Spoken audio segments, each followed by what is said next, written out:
Olá, sejam bem-vindos ao programa Café com Direito, o programa que trata de assuntos jurídicos porque tem a preocupação de levar conhecimento e trabalhar principalmente com o exercício da tua cidadania. Para fazer isso, nada melhor do que conhecer o nosso judiciário. E falar do judiciário paraibano, temos que ir atrás e fomos atrás de um membro que é extremamente ativo nas atividades jurisdicionais. O nosso convidado para falar sobre vários projetos da sua responsabilidade, o nosso convidado é o desembargador Leandro dos Santos. Então, Leandro, seja muito bem-vindo ao programa Café com Direito. Eu que agradeço a honrosa participação no seu programa, que já é líder de audiência, altamente receptivo por força do enfoque, e me coloco à disposição para poder a gente traçar essa estratégia de discutirmos assuntos que é do interesse de todos. Verdade. Olha que nós temos 3 blocos e projetos ultrapassam esses blocos a quantidade para discutir. Mas como a gente já vinha falando antes um pouco, vamos tentar falar um pouquinho de tantas atividades. E sendo uma delas, até diante do foco do programa, sobre a questão do seu projeto, que é Conhecendo o Judiciário. Né? A gente começa a falar um pouco, já demonstrar exatamente o seu papel diante, né, desse belíssimo trabalho. Qual é o objetivo e como é que tem sido esse desenvolvimento? Há uns anos atrás, a Magistratura Nacional teve uma discussão interessante a partir da publicação de pesquisas de opinião pública sobre o conceito do judiciário. E o nosso conceito não estava muito bom. E quando se abordou qual a causa, né, desses índices tão baixos, uma delas era exatamente a questão da falta de comunicação. Ou seja, o judiciário não se comunicava bem com a sociedade e muito menos com seus jurisdicionados. Então, nesse debate, o Conselho Nacional de Justiça incentivou os tribunais a empreender projetos, a desenvolver atividades que fossem destinadas exatamente a isso, a você levar a boa imagem do judiciário para a população. E aí eu tive essa ideia de desenvolver esse projeto, Conhecendo o Judiciário, que é uma tentativa de trazer vários segmentos da sociedade ao Tribunal de Justiça, à sua casa de justiça, para que eles pudessem conhecer como funciona isso tudo aqui. Então a gente já está há mais de 3 anos, já recebemos milhares de pessoas entre estudantes do ensino médio e estudantes universitários, e tem sido um sucesso porque a mensagem que a gente planejou, ela está sendo alcançada. O pessoal do interior, eles conseguem ter acesso? Tem como o pessoal do interior ter acesso, já que né, não tem um tribunal lá e fica mais distância? A minha ideia inicialmente era de ir às comarcas do interior, mas aí quebrava um pouco do foco.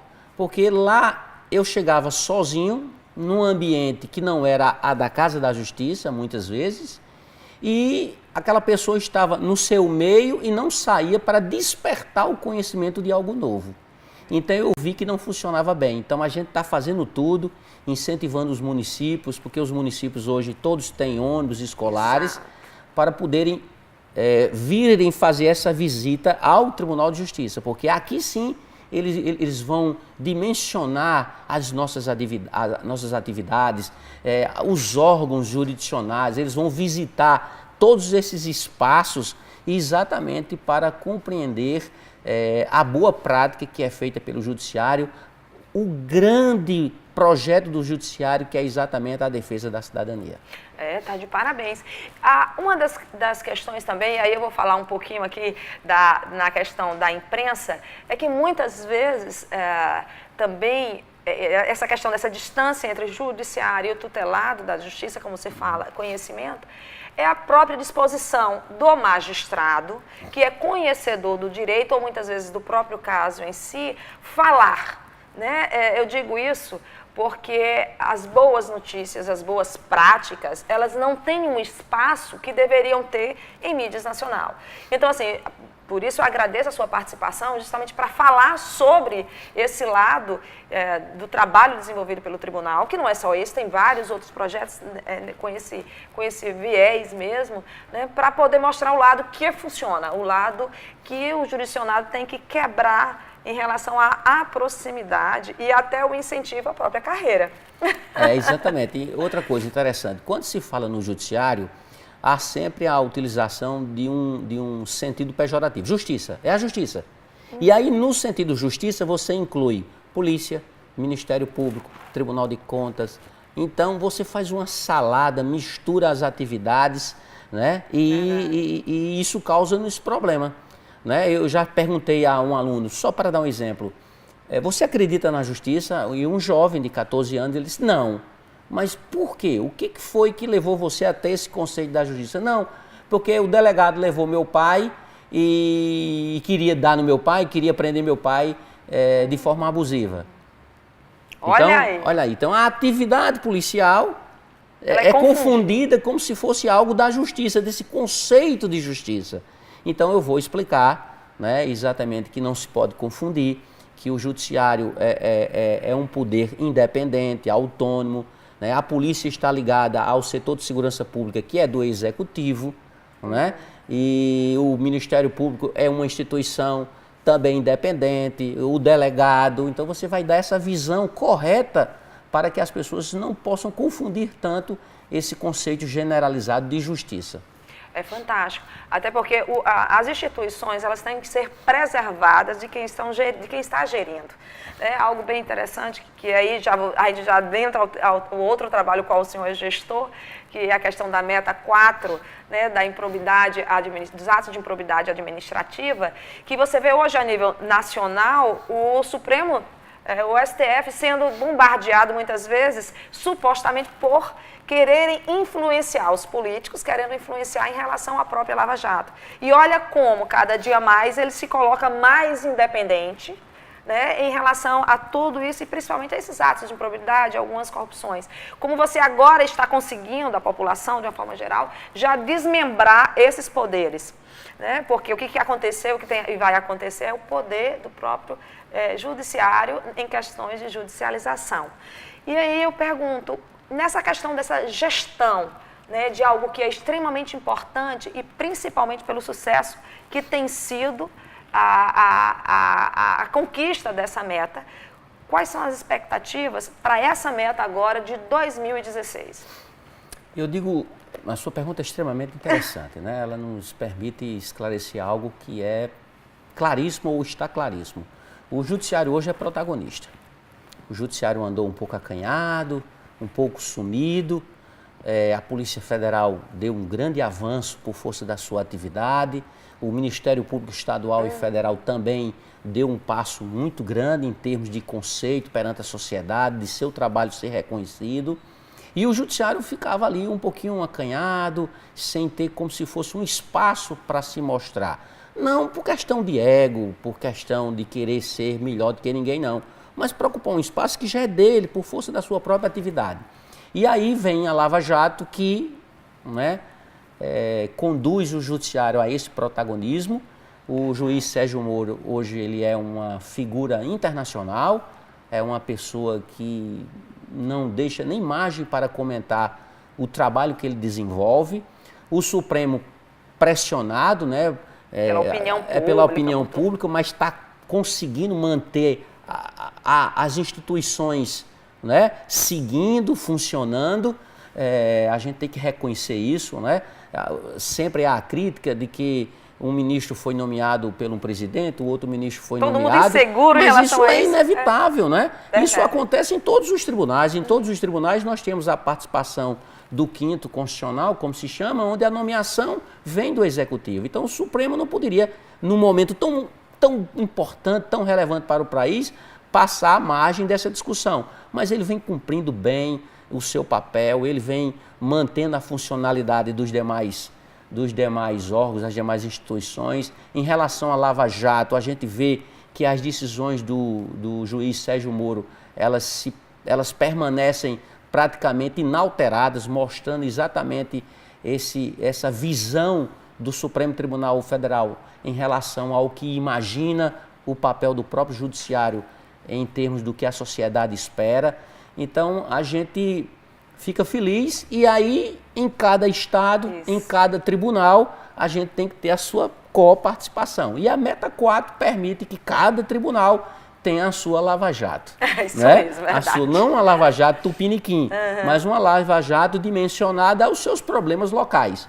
Então, o papel que nós estamos desenvolvendo desde a gestão da desembargadora Maria de Fátima, que foi a primeira que idealizou esse grupo de trabalho, e o atual presidente, Marcos Cavalcante, também deu todo o apoio e nós estamos mantendo esse grupo, coordenado pelo juiz Aloysio Bezerra e outros abnegados juízes que estão enfrentando essa batalha, e a gente tem conseguido índices maravilhosos e aceitação do povo, da população, da sociedade ao que nós estamos fazendo. O que a gente quer é que haja uma seleção em relação aos gestores, né? O povo escolhe.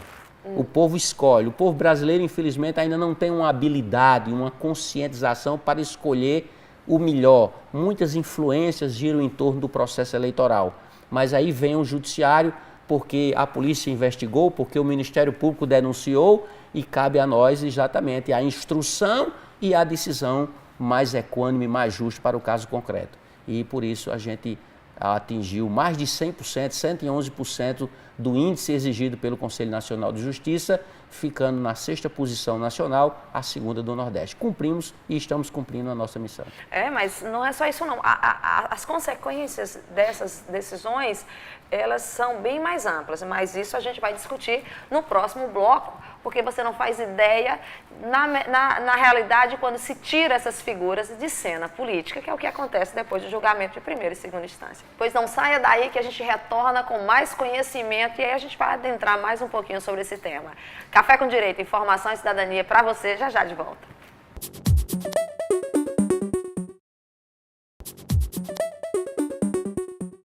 Retornamos com o programa Café com Direito, hoje aqui tendo a honra de entrevistar o desembargador Leandro dos Santos. No primeiro bloco, ele falou muito bem já sobre a meta, sobre esse trabalho desenvolvido na meta.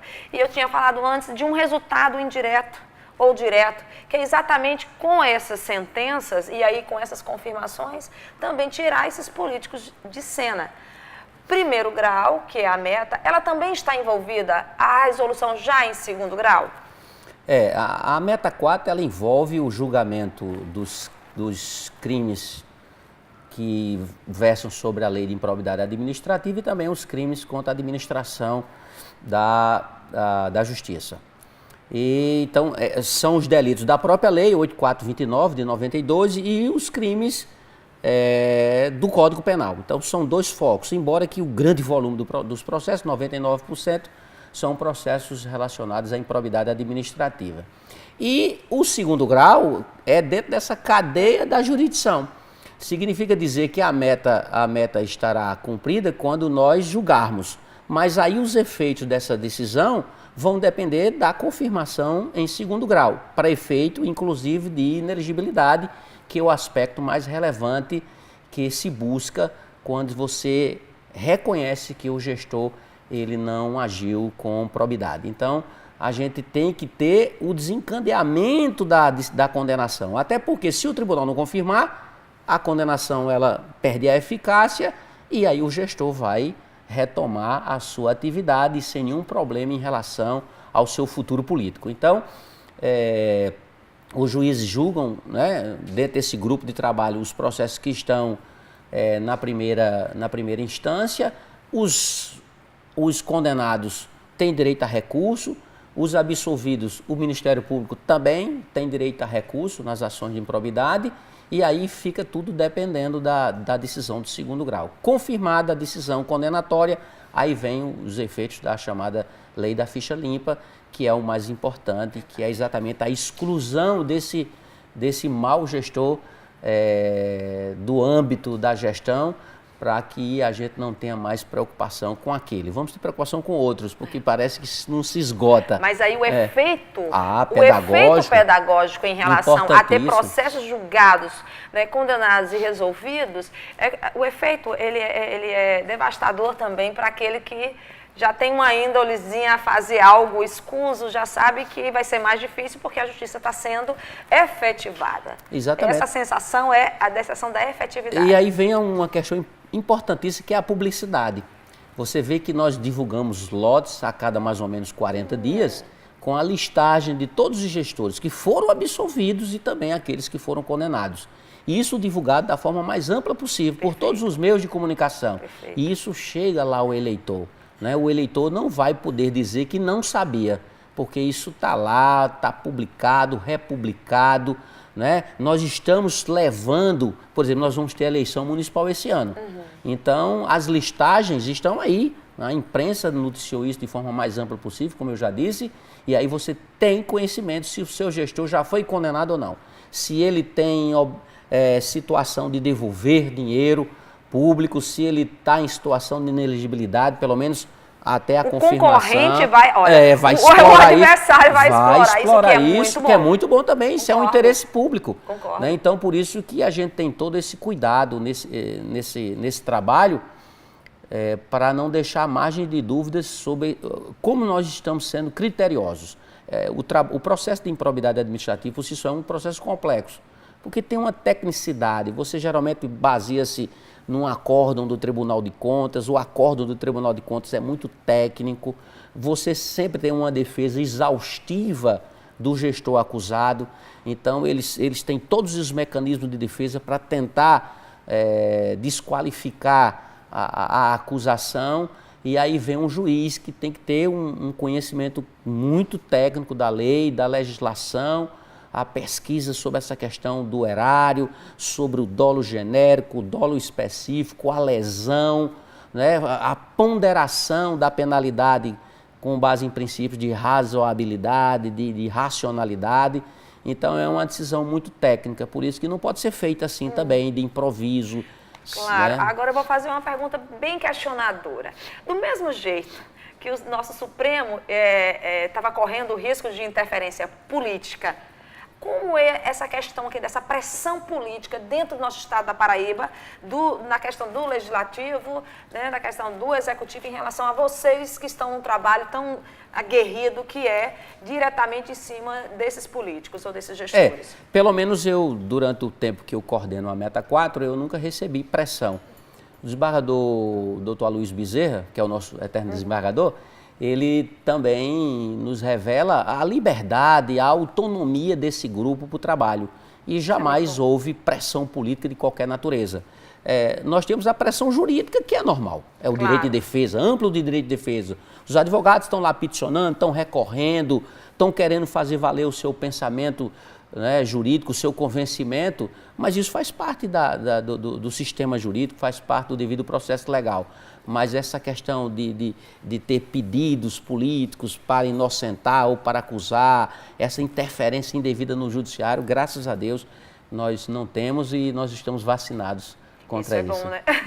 Essa independência que faz a diferença. É indispensável. Agora, em números. Quantos processos está sinalizado para a sua meta até o final do ano? Nós temos uma contagem assim, estimada, 1000 processos para julgamento até o final da meta, no final do ano. Nós temos certeza que pelo andar da carruagem, pela experiência, pelo conhecimento, a gente vai atingir o mínimo exigido pelo Conselho Nacional de Justiça e com isso nós vamos bater o percentual do ano passado e ficarmos entre os melhores do país. Então é um trabalho árduo. Ninguém quer perder essas posições. Lógico, nós estamos divulgando um resultado de 100 processos julgados a cada 40 dias.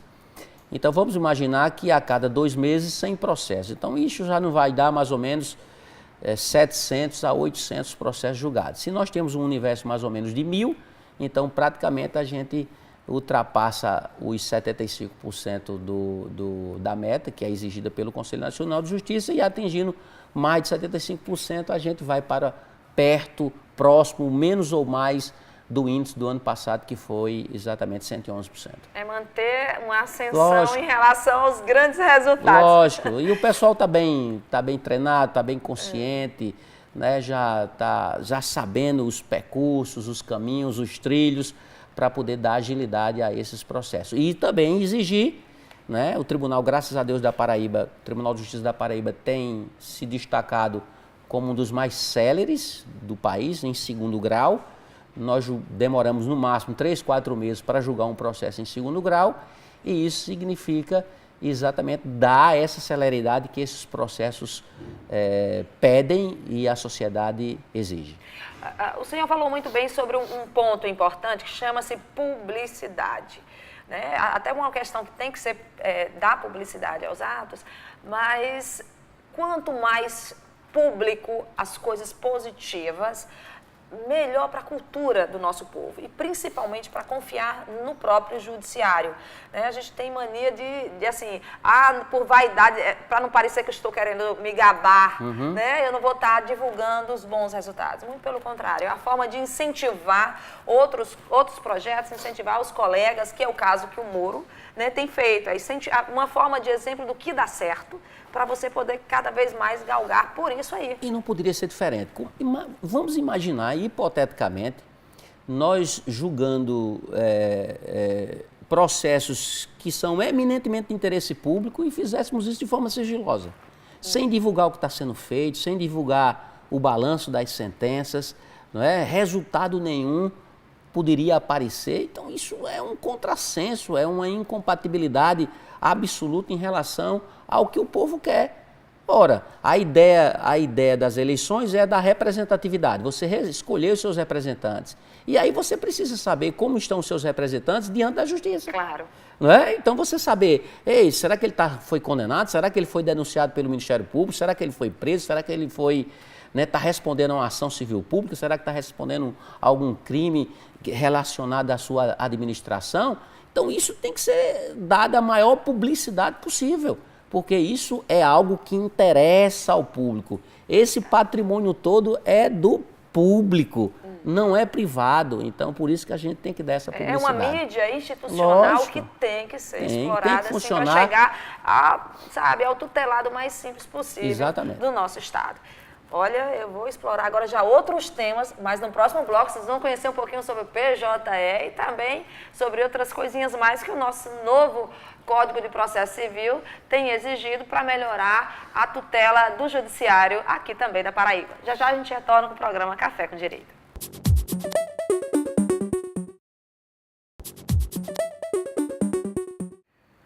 Café com Direito, um programa inteligente para pessoas inteligentes para poder investir no seu conhecimento jurídico e dessa forma exercer melhor a sua cidadania. Agora vamos voltar aqui a um tema interessante, até porque a responsabilidade aqui no nosso estado da Paraíba também recai ao desembargador, né, doutor Leandro, que está também à frente em relação ao PJE. Projeto novo do PJE, estão falando em uma nova versão. Será que essa versão antiga já foi 100% absorvida pelos nossos operadores do direito? Essa nova versão vem melhorar? O que é exatamente, o que esperar dessa nova versão do PJE? Nós estamos numa fase de transição. Estamos saindo do processo físico, processo do papel, para o processo virtual. A Paraíba também é destaque nesse assunto, porque hoje, em termos de adesão ao PJE, o Tribunal de Justiça da Paraíba é o primeiro lugar em segundo grau. Olha. Quer dizer, entre todos os tribunais do Brasil, o que mais avançou no PJE foi exatamente o nosso tribunal. E nós estamos hoje 100% com processos virtualizados no segundo grau. Aí tem os processos do primeiro grau. E esse processo que é irreversível, ele veio como algo absolutamente natural. São as fases do mundo, os avanços tecnológicos. Nós já passamos por isso tudo, né? Nós tínhamos carroças, hoje nós temos carros, nós tínhamos máquinas de escrever, hoje nós temos computadores.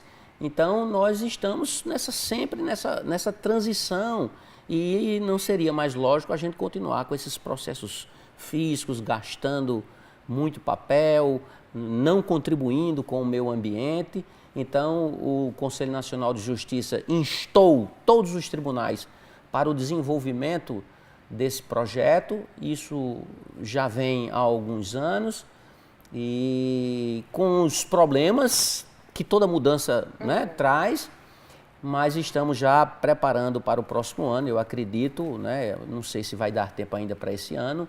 A última versão, que foi desenvolvida pelo Conselho Nacional de Justiça, eu estive numa reunião, que é a 2.0. E essa nova versão ela vai exatamente vencer algumas dificuldades, diminuir a quantidade de cliques, né? Então ela vai agilizar a forma da pesquisa, ela vai facilitar os índices, então ela vem bem melhor, bem melhor. Mas isso ainda vai continuar desenvolvendo, isso não é algo que vai se encerrar nesse ano nem no próximo. O que é importante a gente conceber é que a gente está indo para o futuro, né? E quando a gente caminha para o futuro, isso é irreversível, a gente não pode regredir. Então, eu tenho certeza absoluta que todos os operadores do direito, todas as pessoas que estão nessa cadeia, né? São os juízes, são os servidores, são os advogados, procuradores, defensores públicos, Ministério Público, enfim, todos que se utilizam do sistema de justiça, eles vão se agradar muito com essa nova versão, ela vem com muitas facilidades e essa caminhada contínua para a gente chegar à versão definitiva, mas o que é mais importante é que estamos conscientes de que há os problemas, mas os problemas são mínimos em relação ao avanço que se pretende dar. Então, a gente, se Deus quiser, a gente está com uma meta a cumprir. Nós temos um cronograma de até o final do ano, esse ano, todas as comarcas do estado já estejam virtualizadas. É verdade que nós estamos num ano de dificuldades orçamentárias, financeiras. A gente deu um recuozinho, deu uma segurada, exatamente para ganhar fôlego, mas a partir de agosto a gente retoma o projeto de instalação nas comarcas do interior e a gente acredita, repito, que até o final do ano todo o processo que entrar no Judiciário da Paraíba será virtualizado. E para o próximo ano a gente começa o segundo ponto, que é em relação aos processos criminais. Porque o módulo criminal não está ainda em funcionamento em canto nenhum. Então, isso aí sim, é tudo novo, né? Com todas as especificidades, o processo criminal é diferente, mas já existe o projeto, já existe o CNJ já desenvolveu a sua primeira versão e os tribunais vão começar exatamente a trabalhar com essa versão para poder, a partir do próximo ano, a gente chegar a 100% de todos os processos em todas as áreas da atividade judiciária. Olha, era tanta coisa, porque a gente, como operador do direito, que está no dia a dia, de ver tanta coisa que a gente gostaria de falar, mas a gente tem muito assunto, mas não dava para vencer um de extrema importância. A lógica é que daqui a um tempo realmente os físicos vão se acabar e vão ficar apenas os processos eletrônicos. O que vai mudar um pouquinho também a conjuntura em relação à mão de obra. Perfeito. Em relação a isso. É algo estrutural. Né? Por exemplo, nós temos técnicos ainda no judiciário que vão ficar, de uma certa forma, seriam desnecessários diante do papel e do trabalho hoje em dia. Vai afunilar mais e vai ter mais trabalho, vai chegar mais rápido os processos na mão dos juízes. Você atirou lá na mosca. Nós vamos ter que redimensionar o judiciário. Vamos ter que redimensionar o judiciário. Fóruns gigantescos, acabar com isso.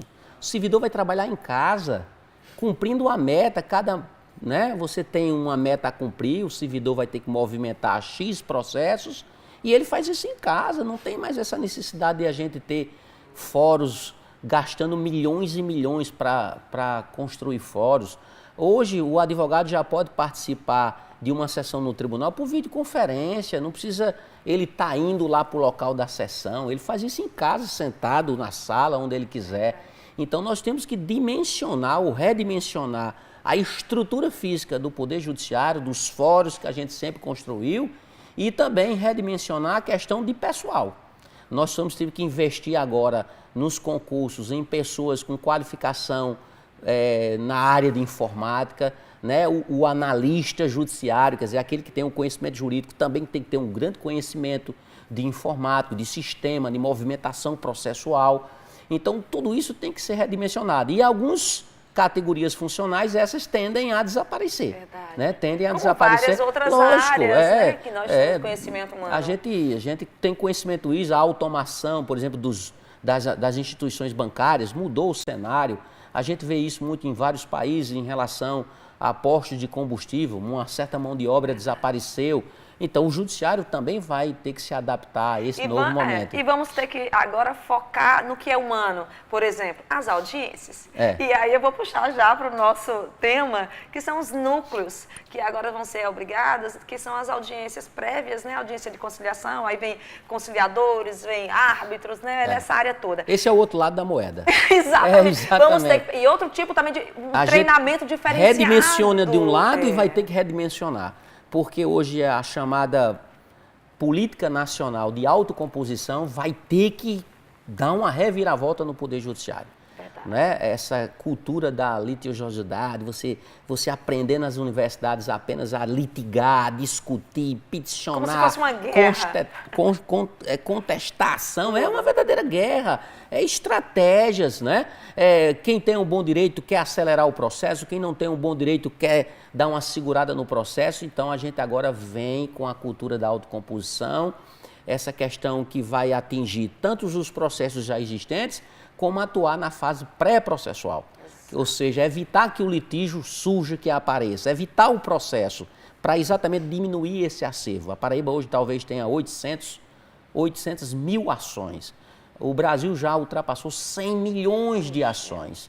Então, a gente não dá mais conta, não tem estrutura que acompanhe esse crescimento. Então, vem aí essa política, o novo Código de Processo Civil vem dando essa ênfase de que tem que ter a audiência de conciliação e ou mediação.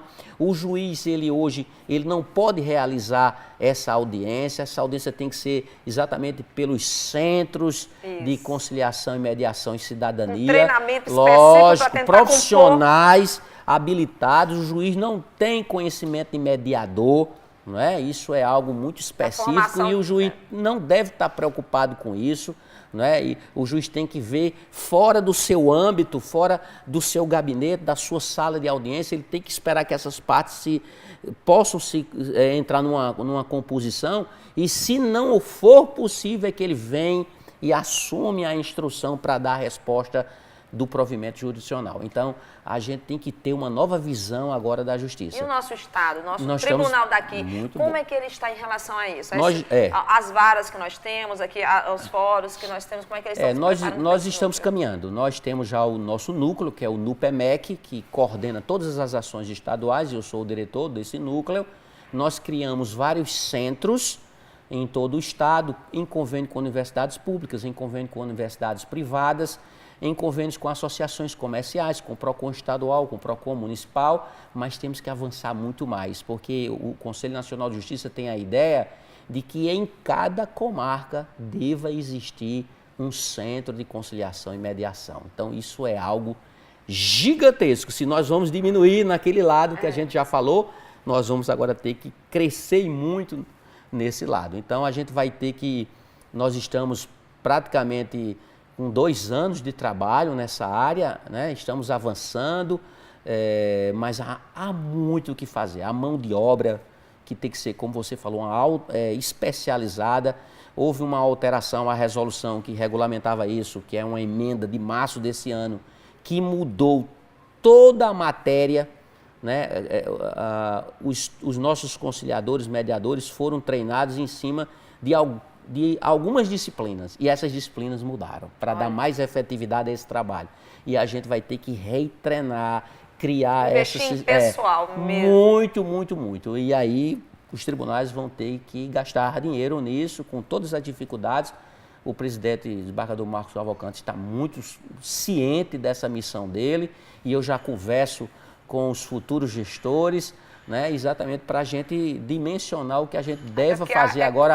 É curto e longo prazo. Exatamente, curto e longo prazo. É algo realmente muito gigante, mas que vai trazer muitos benefícios, porque a gente tem que dar essa resposta à sociedade, não no sentido de resolver o litígio pela sentença, mas resolver o litígio pela conciliação, pela mediação. Vou só dar um exemplo. A semana passada eu estava aqui no tribunal e 2 advogados foram ao meu gabinete.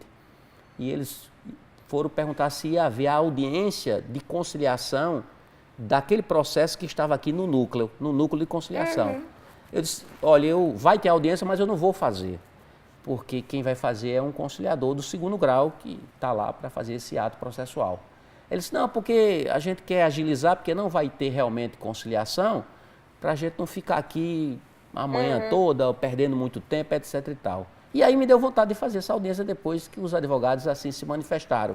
E eu fui lá para o local da audiência e encontrei duas partes litigantes. Olha só a dimensão do litígio, usina e poceiros.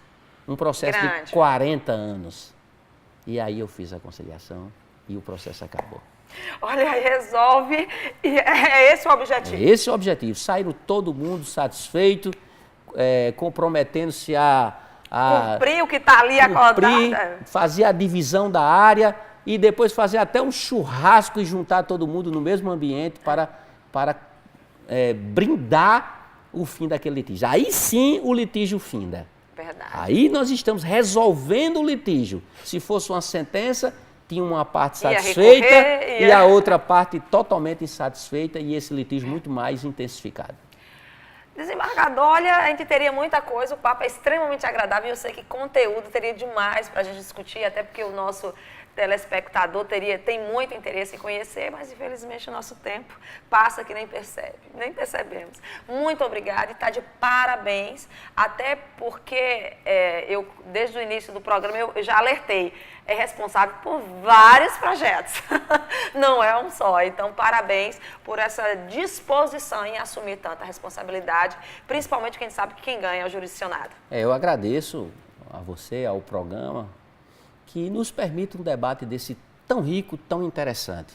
Né? A população ter conhecimento do que o judiciário está fazendo, esses processos todos são voltados para a sociedade.